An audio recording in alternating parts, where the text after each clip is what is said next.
যোৱাকালি বাগানত অকণমান বতাহ দিছিলে, সেইকাৰণে গছৰ ডালখিনি ভাঙিলে।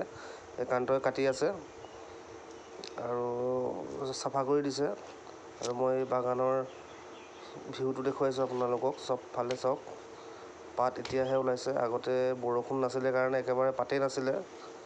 এতিয়া অলপ প্ৰডাকশ্যন আহিছে। আৰু এইফালে ঘাঁহ মৰাই আছোঁ। ঘাঁহো গজিছে ঢেৰ, বৰষুণ দিছে কাৰণে ঘাঁহ মাৰি আছোঁ। বিৰাটেই ঘাঁহ হৈছে। আৰু যোৱা বছৰ অলপ পুলি এইখিনিতে অলপ লগোৱা হৈছিলে, মই দেখুৱাম এতিয়া আপোনালোকক। অলপ বাচিছে কিছুমান। এইবছৰ খৰাঙত ঢেৰ পুলি মৰি গ'ল এইখিনি জেগাতে। মই আপোনালোকক দেখুৱাই আছোঁ, চাব। অলপমান কেইটামান পুলিটো বাচিছে।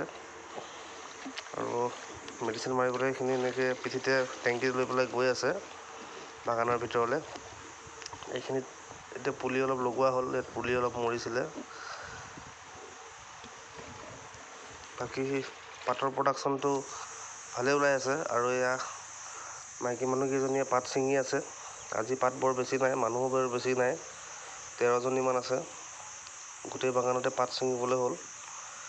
আৰু আজি এনেকৈ এটা মই সৰু শ্বৰ্ট ভিডিঅ' বনাইছোঁ, বেছিকৈ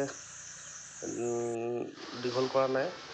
আৰু 12টা বজাত এনেকৈ ইয়াতে কাটা হ'ব। এতিয়া পাত আনো মানে পাত যোনে ছিঙে মানুহখিনিয়ে লৈ আহে আৰু পাতটো ওজন কৰি পেলাই ইয়াতে ঢালি থৈ দিয়া হয়।